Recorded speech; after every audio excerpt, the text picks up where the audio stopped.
All right. So our start sit week one. We've got you and me, Joe. Let's kick it off first. Who do you say is your smash play of the week? Hike. Yeah, my smash play of the week for week 1 year is going to be wide receiver Jahan Dotson. Jahan Dotson last year was hot in scoring touchdowns as a rookie, and then he averaged 68.8 receiving yards per game and managed 3 touchdowns in his last 5 outings with the Commanders. I actually, have confidence in Sam Howell. The connection that I've seen with between them, in preseason is there. They've got a dream matchup against this Arizona Cardinals team. The one caveat people could say is, the Commanders are probably most likely going to be ahead in this game and ahead for a while, but they have to get ahead. And I think the big plays are there for John Dotson, and I really like him because McLaurin is also so. I think he will play, but question is how much will they utilize him, and how healthy is he with that toe as well. Yeah, I agree. Two things there that I agree with you on. One is that turf toe, I think, could really, even if McLaurin plays, it could hamper him. So I like the idea of Jahan Dotson, number one. But number two, I think he's in for a breakout. I have him, I believe, as my 14th ranked receiver this year. I think he's really going to take that step forward. He was injured multiple games last year, which hindered his production. So I think he's going to do a lot better this season. So I'm really excited about what he's going to do. And I think he could start right out of the gate. Yeah, that's what I think too. I mean, if you're looking for a guy with like a great ceiling and great manage to exploit here, it's Jahan Dotson. So my smash of the week is Chris Olave. I think Derek Carr and him are going to have to be able to get some synergy right off the bat, but I think they will. The Tennessee Titans were the worst secondary against wide receivers last year. They let up the most amount of fantasy production to other players. And guess what? It didn't get any better. They barely brought anybody into that cornerback room. They've got some of the same guys. And so as a result, I think people are just going to beat up on them again. So could definitely see this being somewhat of a shootout as well, which is only going to help. So to me, in my opinion, I think you got to go with Chris Olave as a smash play. All right, Joe. So let's go over to the sleeper of the week. What do you have for your sleeper? Yeah, my sleeper of the week, actually going to be for tonight's game, and I'm going to go with quarterback Jared Goff. I think this game's got potential for a shootout. I know most people probably think Kansas City could roll here. I just don't see it. I mean, without Kelsey now, you got no Chris Jones, and to me, that's the biggest factor. Without Chris Jones, the Chiefs just have really struggled to put the pressure on the quarterback, and I think Jared Goff is going to have plenty of time back there to sit back and evaluate the field, and get to his guys like Amon-Ra St. Brown. That's a great point. And people forget, too, that Frank Clark is no longer on that defense. I mean, the two people that probably create the most amount of pressure for that defensive line was Chris Jones and then Frank Clark. Both won't be playing this week. So, you're going to have Felix and Duke-Uzama or George Karlaftis really step up and create some pressure to cause Goff did not do so well.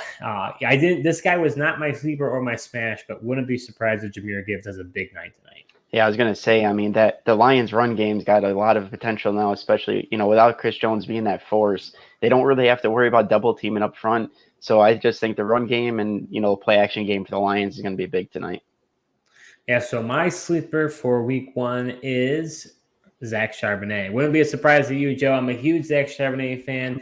And Kenneth Walker has been dealing with a groin injury. Even if he does play, I don't know if he will. I'm kind of doubtful that he will. You never know with the Seahawks injury report and Pete Carroll. It's always kind of a random draw. But if it is Charbonnet, people are going to say, oh, well, why do you want to play him against the Rams? The Rams were, I believe, like fifth against the run. Well, like I was mentioning, that defense is absolutely depleted. This is not the same defense that they had last year. So expect something way different. I think you're gonna give him a great amount of volume, and I think he's worth starting. And I think as a result, he could do really well for you. So he's my sleeper of the week. Interesting. I'm not surprised that it is Zach Charbonnet just because I know how much you liked him, but I definitely wasn't expecting you pick him for your this start segment for week one here. But you're not wrong. I mean, I don't know. If Kenneth Walker's healthy enough to go, I still, lean the Kenneth Walker route and don't just think that Charbonnet is going to come in and steal his job. But either way, both of these guys should have a good game. And like you said, the matchup against the Rams is there for the taking. So are you enjoying this video so far? Well, if you are, show your support to our new channel by hitting the subscribe button and liking this video. We'll be creating videos all NFL season long, so you're not going to want to miss what we have in store. Joe, let's go over to the stinker of the week. Who is that stinker that you're saying you're going to be disappointed by this guy's production week 1? Yeah, and you're not going to like it, but I'm going to go with Josh Allen. I just think that. Oh, I had James Cook, so I guess you think James Cook and Josh Allen are stinkers. Yeah, really. I mean, I think I like Josh Allen and James Cook, honestly, to be stinkers in this game because one, for James Cook, the defensive line is absolutely real for the Jets defense. It's elite. Quinnen Williams is a dominant force. I still, I know the Bills made some adjustments to the offensive line, but I still question as far as their ability to get their blocking up front to create the holes in the run game. And, I just don't have a good feeling about this for the Bills matchup here on the road against the Jets week 1. And, they showed out a great defense they had last year. Josh Allen struggled in those games last year, and I think he could be struggling again week 1 here. But can you really not start him? I mean, No. like for those who invest in him, I know I mean, can you not? I mean, you paid up for him or you drafted him really high. Can you really not start Josh Allen? 100%. I'm not saying to sit Josh Allen. I just think when we on Tuesday after the game and you're looking at it, and I think he potentially could be disappointing or a stinker for your team. But absolutely not. The draft capital that you had to get, of course you're going to start Josh Allen. I just think he could be a little disappointing week 1 from what you're probably expecting. Yeah, I think that's where, I think sits, when you talk about starts and sits, and that's where people, they think about it in black and white terms. And when you say, well, if we were to say you sit Josh Allen, you'd be like, well, you're telling me to sit Josh Allen. It's like, hey, no, we're just letting you know, you're saying, hey, I think he could stink it up. And as a result, he could cause your matchup. Not saying you could start him, but, it's definitely something to ponder. All right. So my stinker of the week is Darren Waller. I really like Darren Waller this season, but the problem is the Cowboys were in the top 5 when it came to defending the tight end last season, and I think that now conversely, they were one of the worst defenses against the wide receiver. So they've got a lot of weapons there. I think people are expecting a huge jump out of Darren Waller. I believe it's Sunday night, so they're expecting a big performance from Waller, but I don't see it. I think that it's not the best matchup for him. And so if you had other options, I would possibly consider, but like we talked about, doesn't necessarily will have to sit him, but I think he could stink it up a little bit. Yeah, I agree. He could be disappointing, but I think it would be just so tough. Because to me, if Darren Waller stinks, there's a good chance that I think the Giants wouldn't be, would ruin their kind of chances to win the game. Because I really think they're relying on him from what we've seen, and heard out of training camp. They're relying on him to be able to move the ball. I think he's got the potential to be the wide receiver 1 on this team, depending on how it shakes out with the other wide receivers that they have. But I definitely think it could be stink, but obviously, like you said, we're not saying to sit him. All right, Joe. Who is your stack of the week?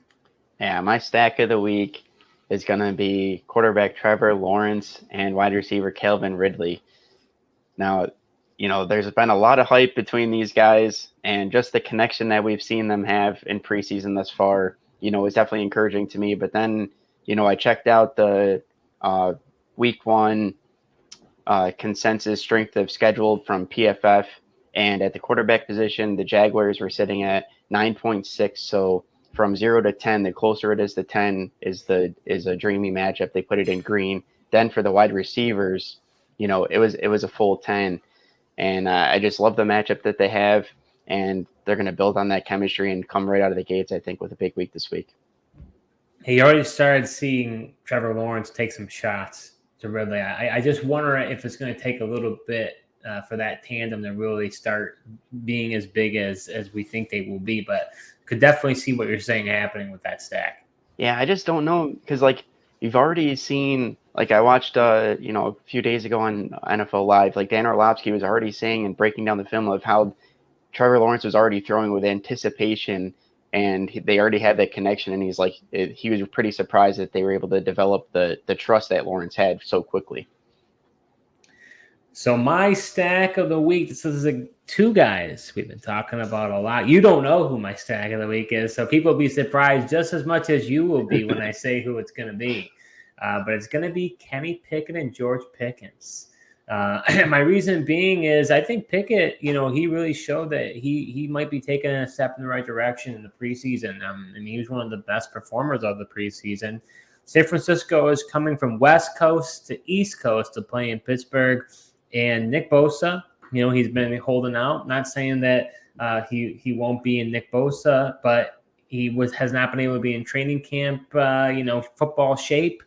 They might not just throw him right out there. Might rotate him a little bit. Might not get as many snaps as he's accustomed to. And when it comes to George Pickens is that big play receiver. And I think that as a result, if they can hit on a few long balls, I think he can do very, very well. And so for me, I like the combo of Pickens and Pickett. And did you know that the San Francisco 49ers were, I believe, bottom 5 when it comes to fantasy points against? So they allowed a ton of fantasy points for receivers. So I like that stack. Kind of a middle of the road stack. You're probably not starting Pickett, but if you really were in a bind, I like Pickett and Pickens.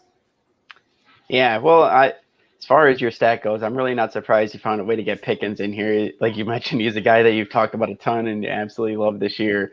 And Pickett is a guy that we mentioned, through the preseason that we've been rising on. I think it's an interesting stack, but the stat you were talking about with the 49ers really surprises me because, I always view the 49ers defense as just so good, and, really you should consider not playing your guys against that 49ers defense. So I was kind of surprised to hear they were bottom 5.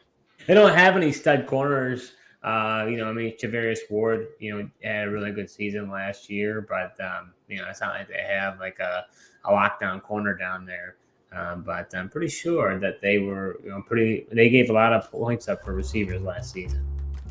Yeah, it could be. I think for the most part, they probably had that bend but don't break defense because they really didn't give up a lot of points and they were stingy in that category, but they definitely could have, given those yards to be in the bottom 5, and that would make sense.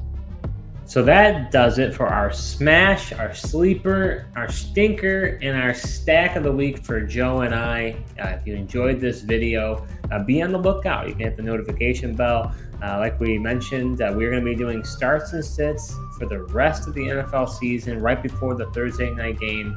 If you have any questions or comments, that's what it's there for.